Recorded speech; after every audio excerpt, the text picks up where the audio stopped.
लोकसभेच्या 2 जागांसाठी तसंच मांद्रे, शिरोडा व म्हापसा या 3 मतदारसंघांमध्ये होणाऱ्या पोटनिवडणुकीसाठी उमेदवारी अर्ज भरण्याची मुदत गुरुवारी संपुष्टात आली।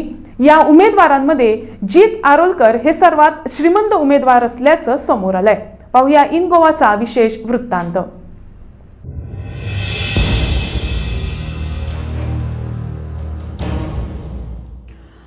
विधानसभा पोटनिवडणुकीसाठी सर्वात श्रीमंत उमेदवार म्हणून मांद्रेतील अपक्ष उमेदवार जीत आरोलकर ठरलेत। प्रतिज्ञापत्रात आरोलकर यांनी आपली संपत्ती 27 कोटी रुपये असल्याचं म्हटलंय। आरोलकर पहिल्यांदाच निवडणूक रिंगणात उतरले असून त्यांची पेडणे भागात रॉबिन हुड सारखी प्रतिमा आहे। आरोलकर हे व्यावसायिक आहेत, तर 97,29,245 इतकी त्यांची लायबिलिटी आहे। आरोलकर यांचं एसएससीचं शिक्षण मांगिरीश विद्यालय इंग्लिश हायस्कूल मधून 1999 मध्ये पूर्ण झालं। तसंच त्यांच्या विरुद्ध एकही गुन्हेगारी आणि फौजदारी प्रकरण नसल्याचं प्रतिज्ञापत्रात नमूद करण्यात आलंय।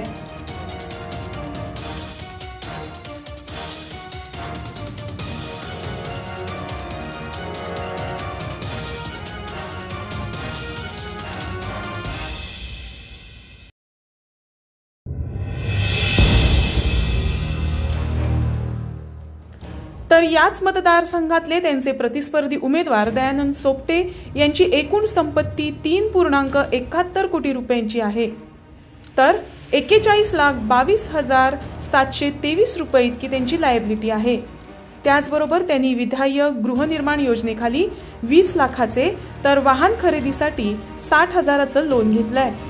सोपटे हे व्यावसायिक असून कन्स्ट्रक्शन मटेरियलचा बिझनेस करतात।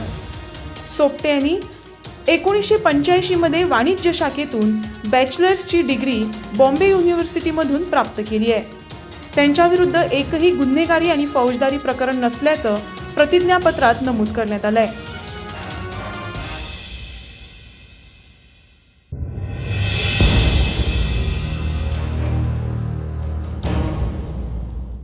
काँग्रेसचे उमेदवार बाबी बाक्कर यांची एकूण संपत्ती 2,28,73,526 आहे, तर त्यांच्या नावे कोणतीही लायबिलिटी नसून हाऊसिंग लोन खाली 32,000चे थकबाकी रक्कम त्यांच्या पत्नीच्या नावे आहे।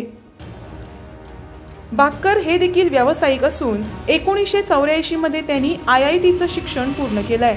तसंच त्यांच्या विरुद्ध एकही गुन्हेगारी आणि फौजदारी प्रकरण नसल्याचं प्रतिज्ञापत्रात नमूद केलंय।